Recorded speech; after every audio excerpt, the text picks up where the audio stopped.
हाँ भाई, last class तक हम लोग पहुंच चुके थे कार्बन की टेट्रावैलेंसी पर, कार्बन के चतुसंयोजकता तक। इसके अलावा हमने संकरण की बात कर ली थी और मैंने आपको बता दिया था कि कार्बन के अंदर जो टोटल हाइब्रिडाइजेशन होता है, कार्बन में जो हाइब्रिडाइजेशन है, संकरण, हाइब्रिडाइजेशन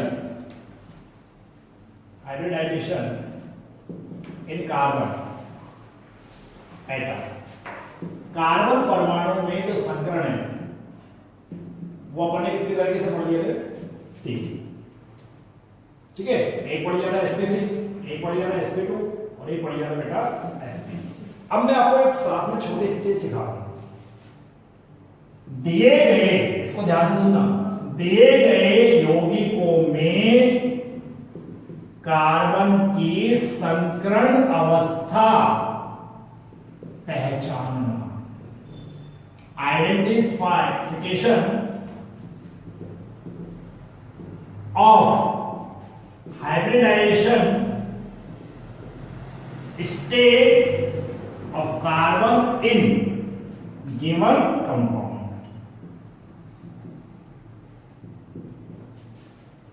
दिए गए यौगिकों में कार्बन की संकरण। मेरा सवाल यह है, इस पॉइंट का मतलब मैं ये कहना चाह रहा हूं कि सर हमें ये आपने पढ़ा दिया कि संकरण 3 प्रकार का, आपने ये भी सिखा दिया कि कार्बन 4 संयोजकता बनाएगा, ठीक है ना।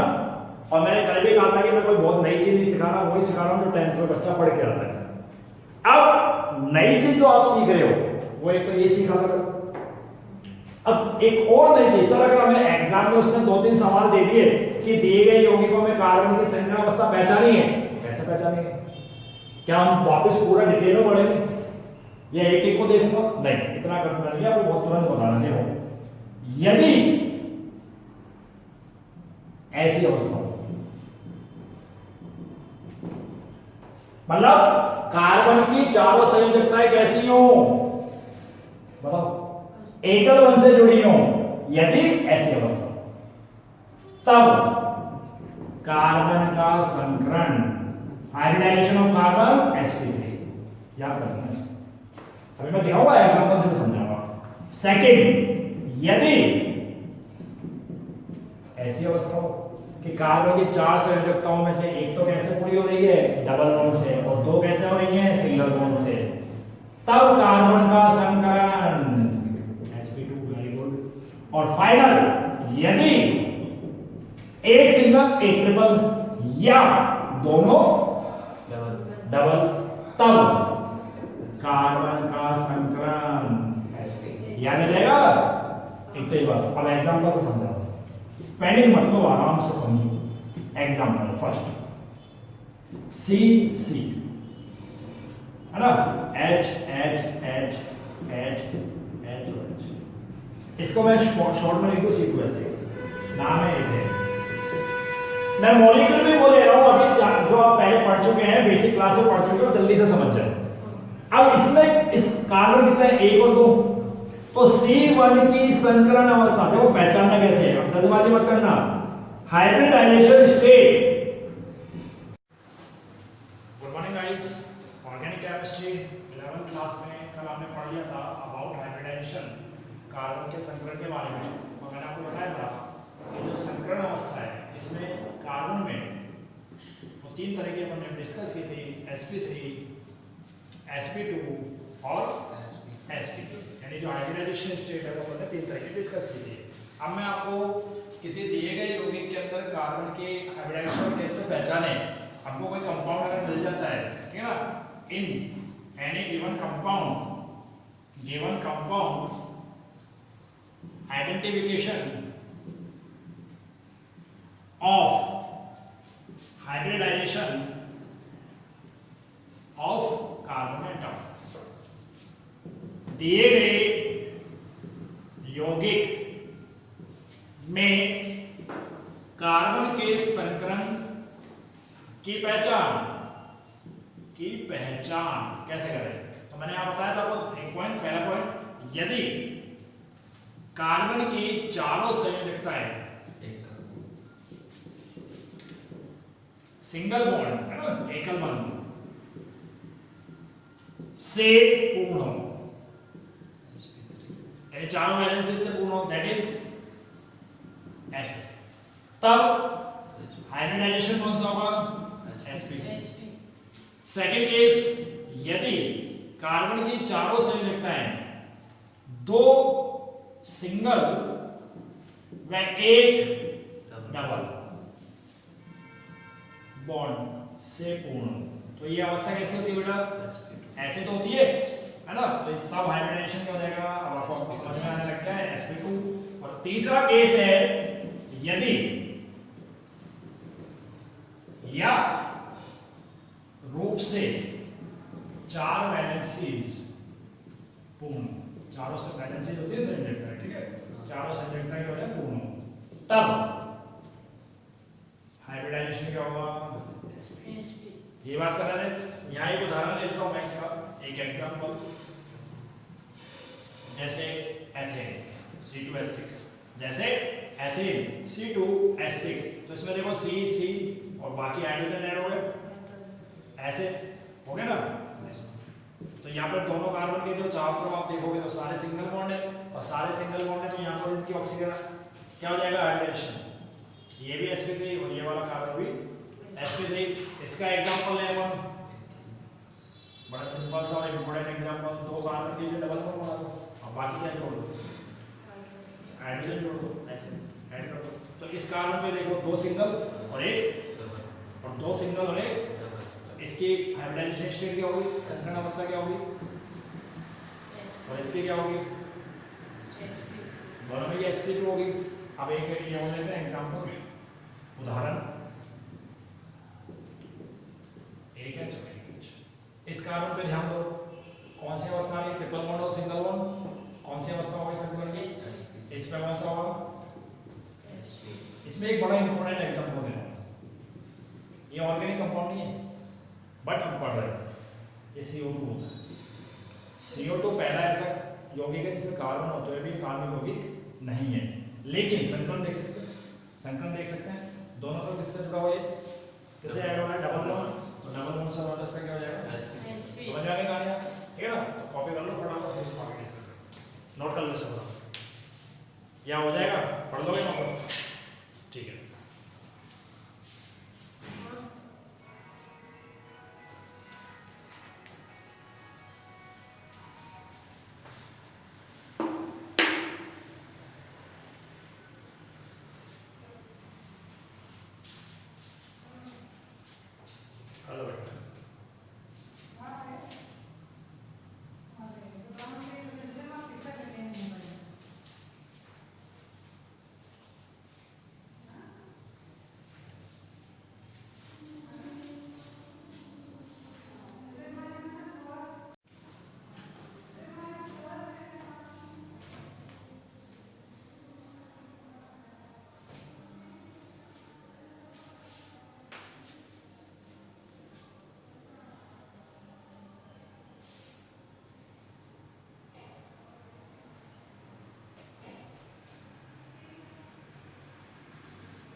दिए गए कार्बनिक यौगिक में प्रत्येक कार्बन परमाणु की संकरण अवस्था बताइए। आपको मैं कुछ पॉइंट्स दे रहा हूँ और आप इनको नोट भी करते जाए साथ के साथ, फिर अपन क्वेश्चन सॉल्व करेंगे, ठीक है ना। नोट करते जाइए साथ के साथ।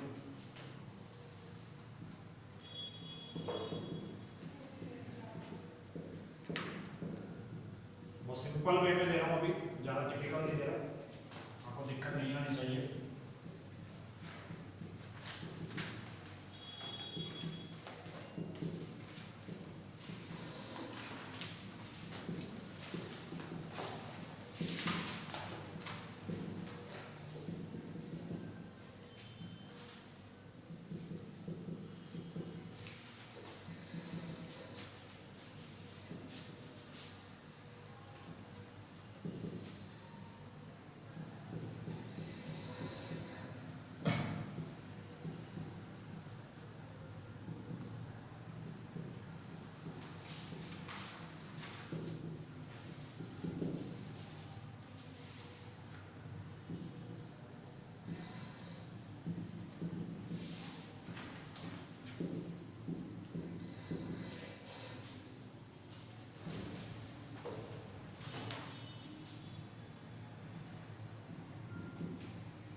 तो अब हम इस पे डिस्कस करेंगे इन कंपाउंड्स पर। प्रत्येक यौगिक के अंदर अपन देखेंगे, जो अपन को क्वेश्चन दिया है कि दिए गए कार्बनिक यौगिक में प्रत्येक कार्बन परमाणु की संकरण अवस्था बताइए। Give hybridization state of each carbon atom in given organic compounds. Given organic compounds, ठीक है। तो देखिए आप पहले वाले को सॉल्व कर लेते हैं।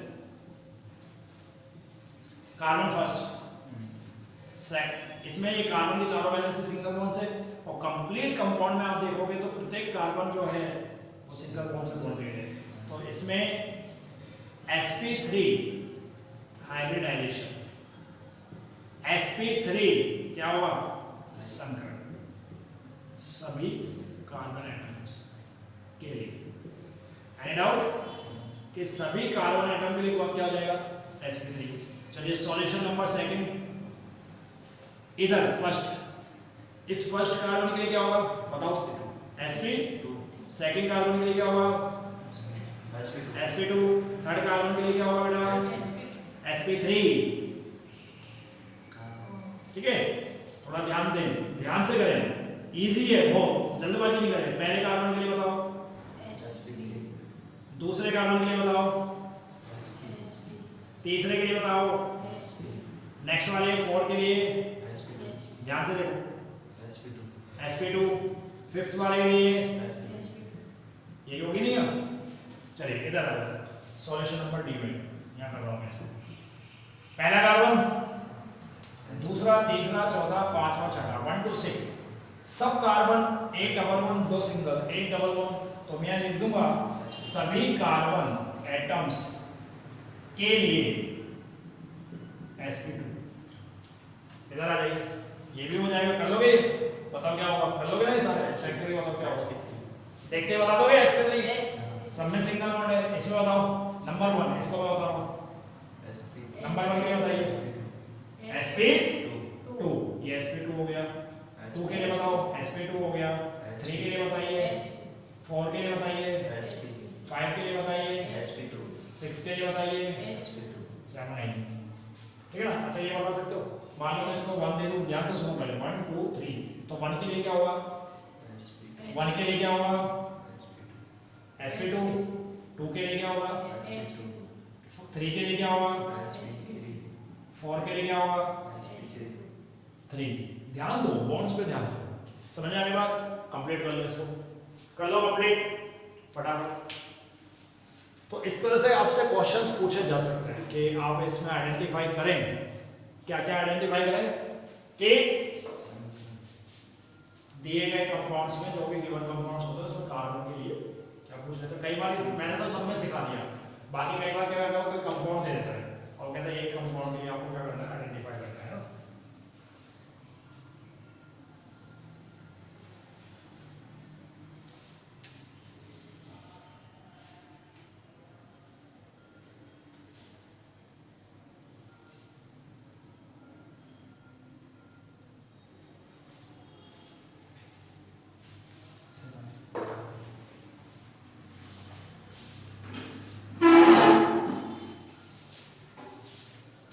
कर सकते हैं ना बेटा इसको, अब कोई दिक्कत? ठीक है।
सर इनमें से दो नाइट्रोजन जुड़ रहे हैं।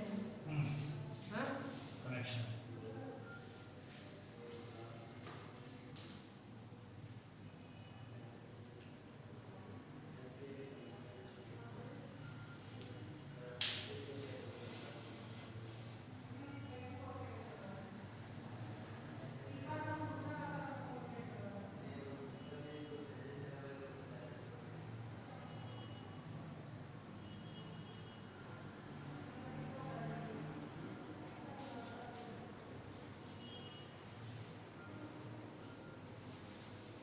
ओके, ये हो गया ना कंप्लीट? हाँ यार तो ठीक है, चलिए अब आगे चलते हैं।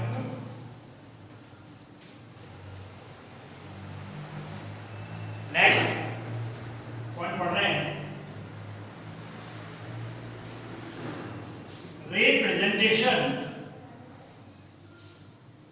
रिप्रेजेंटेशन ऑफ ऑर्गेनिक कंपाउंड्स, कार्बनिक यौगिकों का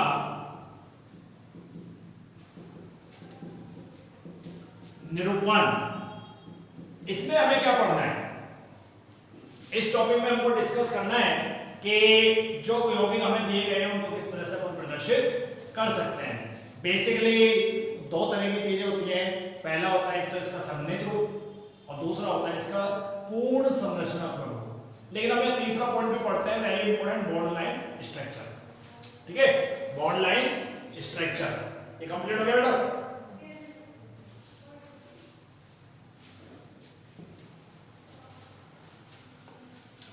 तो कार्बनिक यौगिकों का जब अपन निरूपण करते हैं तो इसमें अपना को टॉपिक पढ़ना होता है स्ट्रक्चर। तो तीन तरीके से अपन बात करेंगे। पहला, संघनित सूत्र के रूप में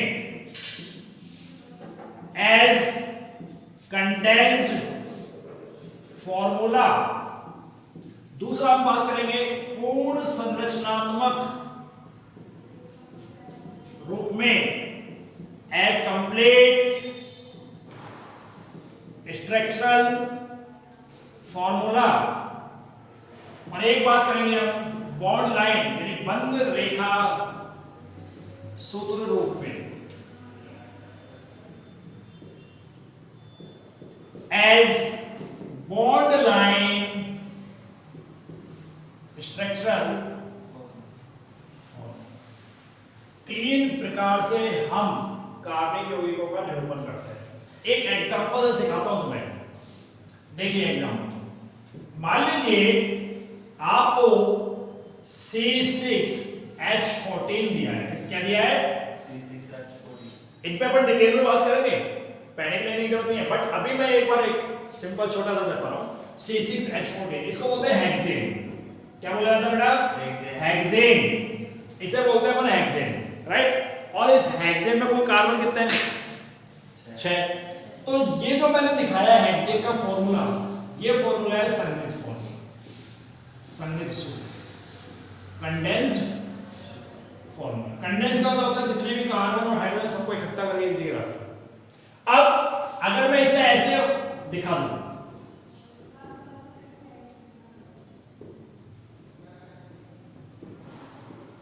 समझ में आएगा नहीं?